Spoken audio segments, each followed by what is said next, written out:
So when you're a college president, you get to meet a lot of interesting people. And when you're a college president who's trying to infuse entrepreneurship and liberal arts across the curriculum, you get to meet some really, really interesting people.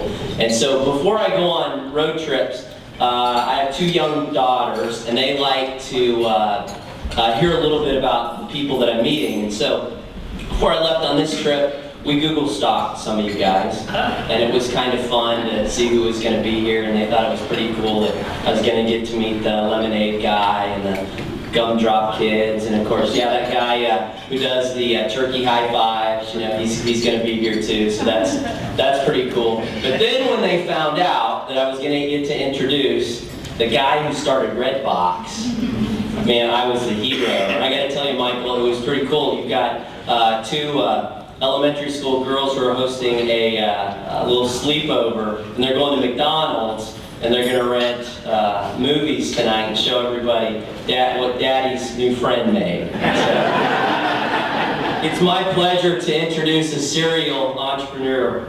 Michael Delazzer participated in international business for over 25 years with operations in the United States, Taiwan, and Shanghai. But obviously, we all know him for bringing value back to the $1 bill. The company he started, Get a Movie, Inc., is now Redbox. Redbox has over 25,000 DVD kiosk locations in the United States with revenues over $1 billion. Please help me in welcoming a Chicago Entrepreneur Hall of Fame inductee, Mr. Michael Delazzer.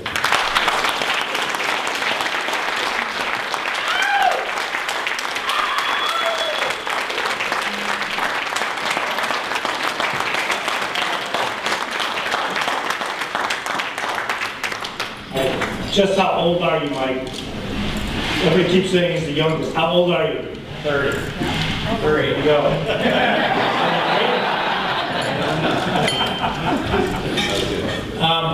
First of all, before I start, I want to talk a little bit about the first time I met Errol. Saw him up in front of the stage. There were 1,600 people there, and he was whipping them up, running around, and I was like, man, when I grow up, I want to be that guy. He is something else. And so, after I finished my talk, he gave me his book. Whoever's read his book? Anybody else read his book? You got to read it. We got to change that. Yeah, well, and you know what? How many did you bring here?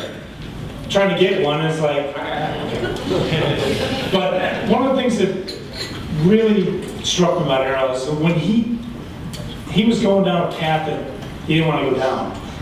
And he changed his entire life by just doing one thing, and that's changed his mind. And when he changed his mind, he changed his life. And that's the quintessential, what I think is the quintessential thing of an entrepreneur, is that you change where you want to go, you make it. I told someone earlier today that we all create these little boxes for ourselves, and we live in them. But we created the damn box. If something breaks the box, and we go, I gotta build another box, because I was living in this box, and now it's this box. Now you live in this box, but you've created that box too. So try not to live in a box. You know, life is endless. Your possibilities are endless, and it's all up here.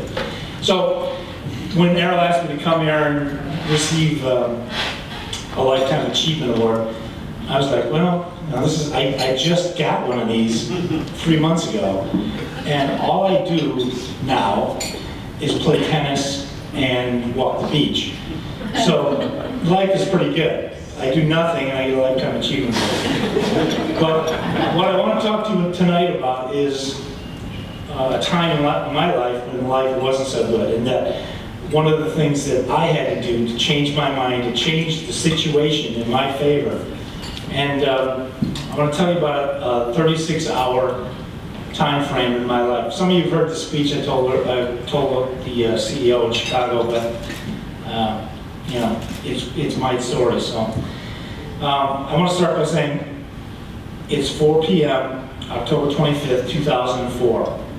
And my team, consisting of Franz, Bijou, and I, are in a place called Creedmoor, North Carolina, which is a subcontracting manufacturer that makes robotic machinery. And We were there to do a demonstration to McDonald's Redbox. They were looking for a platform to launch the Redbox machine. And we were told that this machine had to be production ready today. And we've been working full out for this demo. Well, the machine demo didn't go particularly well. All the drivers that ran the machine were freezing up. So basically, all McDonald's could see was a pretty nice looking machine that did nothing.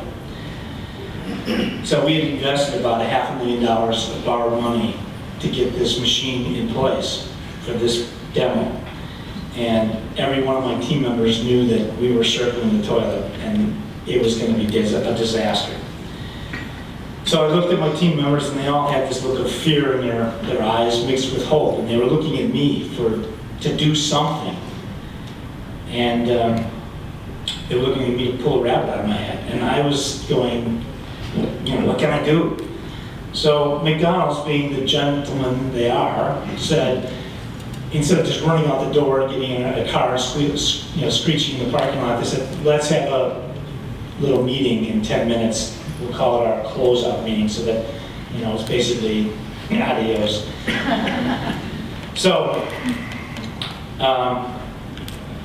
they went up to the little meeting, and I sat down, and I decided to give my wife a call. And the thing that you have to know is that 5 months earlier, my wife had told me, stop spending money on this stupid DVD kiosk machine. And it wasn't a suggestion, it was stop spending money. And, this is my high school sweetheart, okay? I've been dating, married to her, not married, been dating since 16 and married for 30 years. And I said, if you make me do this, our marriage won't survive, because I will always wonder what would have been. Well, neither one of us wanted to go down that road. So when it came time and I called her, I wasn't quite sure what kind of reception to get on the other end of the line. But my wife, being the stoic German, said, oh, honey, I'm sorry to hear that. Come on home. We'll figure out what to do next. Well, that meant sell the house, lose all of our savings, and possibly declare bankruptcy. Basically, we started our lives over. It wasn't a fun proposition. So I hung up the phone, and I started to walk up to this final meeting that McDonald's had set. And I stopped just short of walking into the meeting room, and I closed my eyes and said, think of something. And all of a sudden, this vision of a poster I'd seen years prior of a frog being swallowed by a crane. And the frog is halfway down the crane's throat, but the frog is grabbed him down here, and he's not allowing the crane to swallow him. And underneath, there's a little message that says, never give up. So I walked into this meeting. There was about 20 members from the machine division, the McDonald's guys. And before anybody could say anything, I stood up and said to the president, when are you leaving for Chicago? And he said, in about 2 hours. And I said, that's unacceptable. I said, you have got to give me 24 more hours. I said, you have seen what we can do in 8 weeks. Now, give me 24 more hours and I will fix all those drivers. And I sat down and looked up, and everybody on my team looked at me like I was possessed by the devil. And there was not a word to be spoken for about a minute. And finally the CEO goes, okay, I'll give you 24 more hours.